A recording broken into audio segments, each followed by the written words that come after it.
Hey everyone, how are y'all doing today? This is Taylor here from Runescapers, aka Marthh, and this video is how to make almost 1 mil or more every single herb run.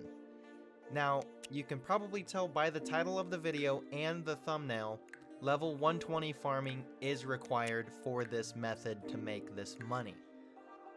Before we do anything, I just want to go ahead and hop into the useful items that you're going to need for this method. The first of which is going to be the Wilderness Sword 4 or 3. This grants a teleport to the Wilderness Herb Patch, and there is no limit per day, just as a quick disclaimer. The second item would be the Modified Botanist Mask. This grants 3 teleports to the Catherby Herb Patch, which is pictured in the image that you're seeing here. And that's 3 per day, mind you. The last one would be the Modified Farmer's Hat. This grants 3 teleports to the Mauritania Herb Patch daily, and all 3 of these items combined are extremely helpful to making your herb runs 4 to 5 minutes long and making anywhere from 600k to 1 mil every single run. The last 2 useful items that I have for you guys is the first being the Juju Farming Potion.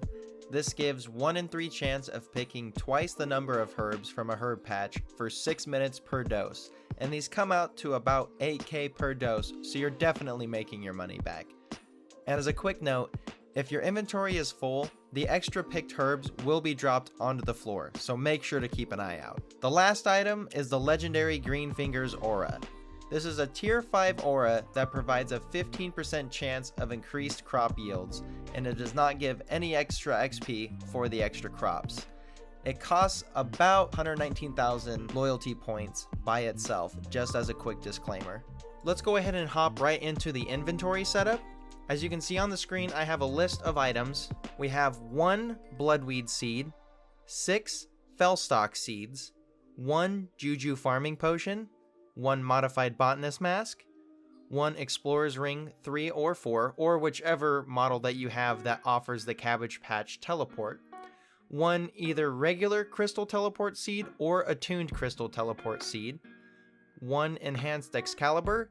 This is primarily for bladed dive and just making your transportation and movement around the map a little bit more efficient, and 1 Trollheim Herb Patch Lunar Telly or teleport tablet.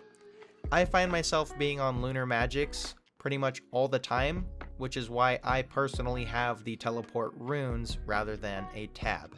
Next, we'll go into the equipment and gear setup. I have 1 120 farming cape, and this is for the skill cape perk.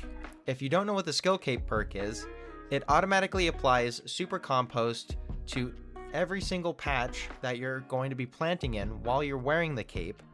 And it also gives a chance to farm or harvest all of your crops from one patch in one tick. So this is extremely helpful, not only for making it faster, but also for minimizing how much clicking you're going to have to be doing. The next item would be the entire master farming outfit with the modified hat that I had mentioned previously. Then I also have a couple items that help for XP gains, which would be the Necklace of Shadows, Ring of Whispers, and the combined Catalyst Fragment. You don't have to have those, but they do help, especially if you're trying to go for some XP gains. The last item that I have listed is the Wilderness Sword 4, which that is going to get us to the Wilderness Herb Patch to plant that bloodweed seed. Now, if we go ahead and go over the locations, we're going to have 6 main herb patches that we're going to be planting the fellstock seeds in, and then we'll be saving the bloodweed seed for the wilderness patch. Now, you don't have to do these in any specific order, but typically the way that I'll go about performing my herb run is starting out with the Lunar Teleport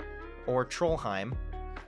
Do the Trollheim patch. From there we have Trollheim, a drone farm, or I guess you could say a player-owned farm, Catherby, Mauritania, the Cabbage Patch, and Price, I think that's how you say it, number 5 on your teleport seed in Prifddinas, or the City of the Elves. That leaves the Bloodweed seed for the Wilderness Patch, which you would then use your Wilderness Sword 4 to teleport directly to the Herb Patch, and once you've finished that patch, go ahead and run to the teleport obelisk that's in the wilderness and go ahead and select your destination to anywhere below level 20 wilderness, so that way as soon as you arrive, you can teleport directly to the Max Guild or to wherever your desired teleport location is. As you can see, I made just over 1 mil from this run, so it's proof that it does work, especially with how the prices are right now because of the 120 farming and herblore requirements for the completionist cape. I really hope that you found this video helpful and that this might have given you a little bit of insight to doing herb run if you do have 120 farming.